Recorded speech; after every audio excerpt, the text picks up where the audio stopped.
Hello everyone, स्वागत है आप सभी का चंद्रिका एकेडमिक में। तो आज की वीडियो में हम बात करेंगे कि हाँ बिल्कुल आप सीटेट की तैयारी एक सप्ताह में कर सकते हो। मात्र मात्र यहाँ पर जो चीजें यहाँ पर बताऊं उन चीजों को फॉलो करके यहाँ पर आपको एक सप्ताह में आसानी से, बहुत ही आसानी से अपने 90 मार्क्स या 100 मार्क्स आप ला सकते हो।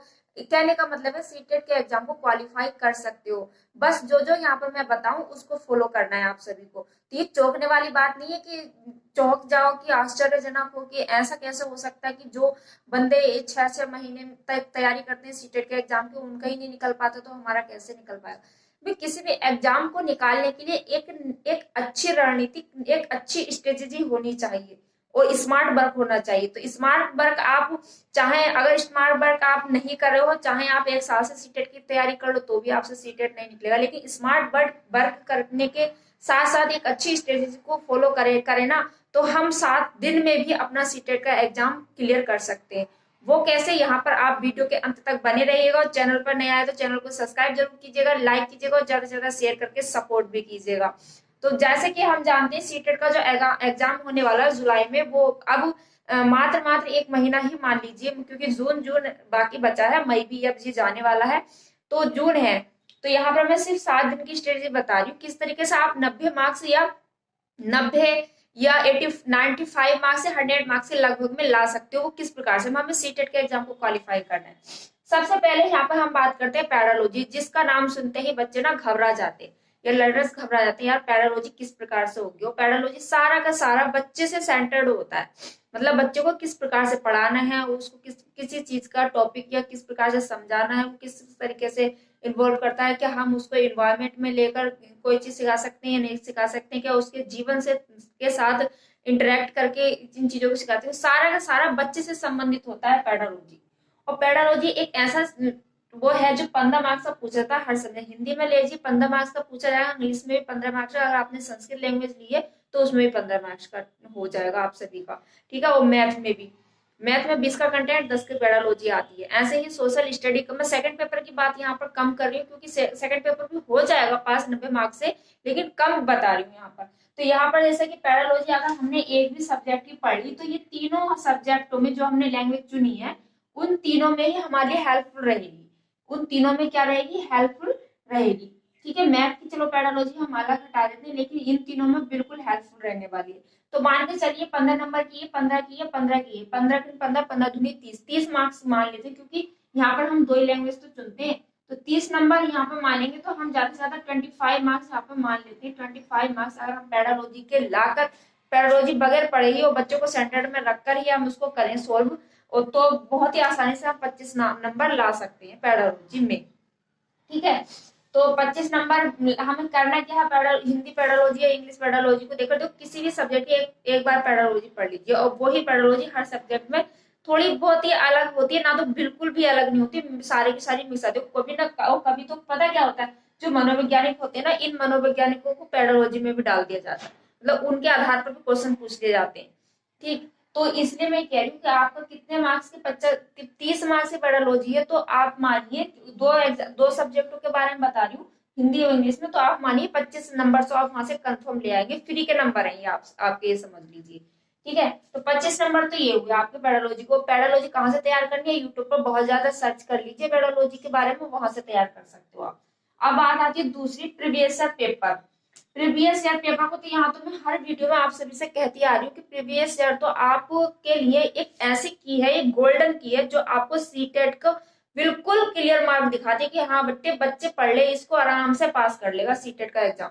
बिल्कुल भी हार्ड नहीं है, सिर्फ प्रीवियस ईयर पेपर। और ये मैं हर वीडियो में कहती आती हूँ आप सभी को, प्रीवियस ईयर फॉलो कीजिए, प्रीवियस ईयर फॉलो कीजिए, कुछ मत पढ़िए, प्रीवियस ईयर फॉलो कीजिए। तो आप सबको क्या करना है, प्रीवियस ईयर के सारे क्वेश्चन क्या करने, प्रैक्टिस करने। अब ये यहाँ पर सिर्फ प्रैक्टिस ही नहीं करने, इनको समझना भी है, क्योंकि पहले भी अंडरस्टैंडिंग बेस पर क्वेश्चन आते थे और अब भी आ रहे हैं। अब क्या हो रहा है, उनको और डीपली तरीके से, मतलब और घुमा करके क्वेश्चन दिए जा रहे हैं।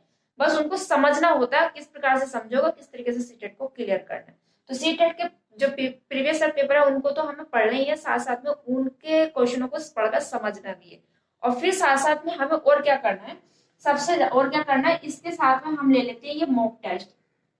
ठीक है, क्या ले लेते हैं, मॉक टेस्ट। जो हम प्रीवियस ईयर देखे करेंगे, तो प्रीवियस ईयर करने के बाद, चलो ये मॉक टेस्ट तो आपको बाद का काम है, प्रीवियस ईयर क्वेश्चन देखेंगे कि आप बाद में समझ में आ जाएगा कि किस प्रकार से क्वेश्चन पूछे जाते हैं, किस अंडरस्टैंडिंग बेस्ड लेवल, किस लेवल के पूछे जाते हैं। तो यहाँ पर प्रीवियस ईयर अगर आपने कर लिए ना, तो यहाँ पे मैंने 50 प्लस का नंबर कम लिखे, यहाँ तो 60 प्लस नंबर भी लेके आ सकते हैं, सिर्फ और सिर्फ आप प्रीवियस ईयर क्वेश्चनों के बदौलत। ठीक है, तो ये आपको बहुत ही महत्वपूर्ण की है, इसको तो मैं स्टार बना देती हूँ बस। अगर आप इसको कहोगे कि क्या चीज है, बस ये सीटेट की ना बहुत ही अच्छी चीज है, जिसको हम कह सकते हैं आधार बेस जिसे कहते हैं।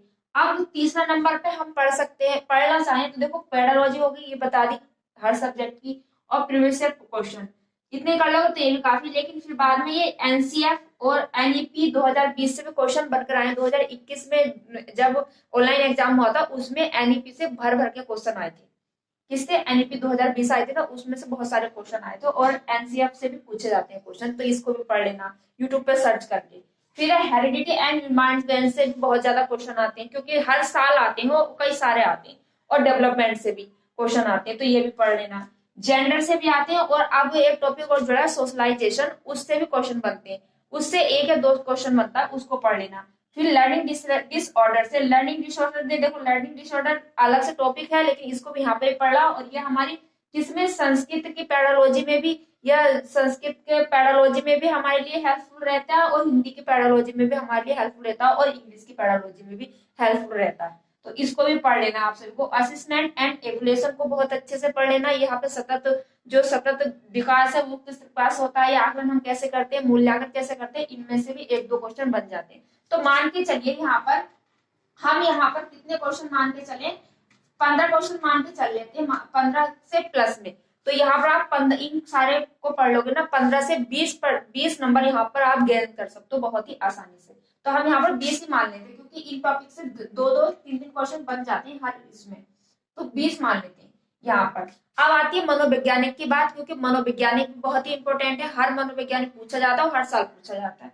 मनोवैज्ञानिक के जैसे वो पहले है जिन प्याजे के सिद्धांत से बहुत सारे क्वेश्चन, मतलब कि चार क्वेश्चन तो मान के चलिए, या 3 क्वेश्चन आप मान के चलिए, इनकी थ्योरी से पूछे जाते हैं। ऐसे ही वाइगोत्स्की की थ्योरी से, कोलबर्ग चोम्स्की की थ्योरी भी बहुत ही इंपॉर्टेंट है हमारे सीटेट के में। और वैन हिले थ्योरी हमारी ये आती है मैथ में, किसमें आती है, मैथ के पोर्शन में आ जाती है, तो मैथ से संबंधित बन जाते हैं इससे क्वेश्चन। और बाकी ये जो थ्योरी होती है, ये सारे के सारे हमारे किसमें, उसमें कंटेंट में काम आ जाती है, और इसी थ्योरी के अंतर्गत ही हमारे पेडोलॉजी के क्वेश्चन भी बन जाते हैं। तो इनकी थ्योरी पढ़ लेनी है आप सबको, सिद्धांत पढ़ लेना बहुत ही अच्छे तरीके से। अगर आपने ये नहीं पढ़ा है, तो आप मेरे इसी वाले चैनल पर, मैं जहाँ पर मैंने प्याजे की थ्योरी भी पढ़ाई है बहुत ही अच्छे तरीके से, वहां पर पढ़ाने की कोशिश करिए। ये जरूर कह सकती हूँ, अगर आप उस वीडियो को 1 या 2 बार देख लोगे, तो दोबारा से देखने की या किसी और की वीडियो देखने की जरूरत नहीं पड़ेगी आप सभी को, तो यहाँ पर करना है। और सबसे लास्ट बात है ये 5 बात है, क्या एनसीईआरटी बुक्स फॉलो करनी है, क्या करनी है, एनसीईआरटी बुक्स फॉलो करनी है। तो यहाँ पर मैं एनसीईआरटी बुक्स को अभी क्योंकि हमें यहाँ पर ये 7 या 8 दिन में तो एग्जाम क्वालिफाई करना है, तो आप एनसीईआरटी बुक्स को तो छोड़ दीजिएगा, बस इन्वायरमेंट का देख लेना, उसमें इन्वायरमेंट का देख लेना। फिर है बाद में क्या, मॉक टेस्ट लगाने, ये बहुत ही महत्वपूर्ण चीज है आप सभी के लिए। क्या है, मॉक टेस्ट लगाने। मॉक टेस्ट किस लिए लगाने, क्योंकि जब शुरुआत में हम पहली बार ऑनलाइन एग्जाम देने जाते हैं ना, तो हमें कंफ्यूजन होती है कौन सी चीज किस तरीके से चलानी होती है, और कभी कभी तो हमसे माउस भी नहीं, और इससे हमारा टाइम भी चला जाता है। अगर हम मॉक टेस्ट अपने घर पर कंप्यूटर पर बैठकर लगाएंगे, तो हमें समझ में आ जाएगा किस प्रकार से मॉक टेस्ट का किस तरीके से पेपर का पैटर्न आता है, किस तरीके से क्वेश्चन पूछे जाते हैं, किस चीज को स्क्रॉल करके ऊपर नीचे करके आगे पीछे क्वेश्चन पर जाया जाता है। तो ये चीज की भी प्रैक्टिस होती रहेगी, साथ साथ में हमारे और ज्यादा गेन हो जाएंगे नंबर अच्छे से, अगर हम मॉक टेस्ट करना सीख जाएंगे तो यहीं पर, और टाइम की भी बचत हो जाएगी। सबसे महत्वपूर्ण बात तो यहाँ पर है। तो मॉक टेस्ट और साथ में प्रीवियस पेपर ये लगाने हैं आप सभी को। और सबसे लास्ट में बहुत ही महत्वपूर्ण बात यह है कि सबसे बाद में आत्मविश्वास अपना होना चाहिए, जिसको कहते हैं सेल्फ कॉन्फिडेंस। इसलिए मैंने इसको क्या किया, बॉक्स में बंद कर लिया। यह सबसे जरूरी है, क्योंकि अगर आप यही नहीं होगा आपके मस्तिष्क में या अपने आप में, तो इन चीजों का भी कोई, जो चीज मैंने यहाँ पर बताई है ना, इनका भी कोई फायदा नहीं है। ठीक है, तो ये भी बेकार ही हो जाएंगी। सबसे पहली जरूरत है आपकी आत्मविश्वास की। आत्मविश्वास है तो हाँ, कॉन्फिडेंस है कि हम इस चीज को कर लेंगे, तो कर लोगे, कुछ भी हो कर लोगे। अगर आत्मविश्वास है ना, तो आप सिर्फ प्रीवियस क्वेश्चन और मॉक टेस्ट भी लगा लोगे ना, तो आप इसको आराम से हैंडल कर लोगे। आप प्रीवियस ईयर और मॉक टेस्ट लगाने के बाद भी 90+ नंबर लेके आ सकते हो, इतना मैं कॉन्फिडेंस से कह सकती हूँ, 100% कह सकती हूँ। अगर आप में ये चीज हुई तो, अगर यही नहीं हुई तो कुछ भी आपको कोई सा भी टीचर गाइडेंस देता रहे, कुछ भी कोई भी वो घोल के पिला देना भुट्टी, तो आपकी बस की नहीं कि आप सीटेट के एग्जाम को क्वालिफाई कर लो। ठीक है, तो ये बहुत जरूरी है। ये जरूरी है तो आप प्रीवियस और मॉक टेस्ट के आधार पर भी अपने 90+ मार्क्स लेके आ सकते हो।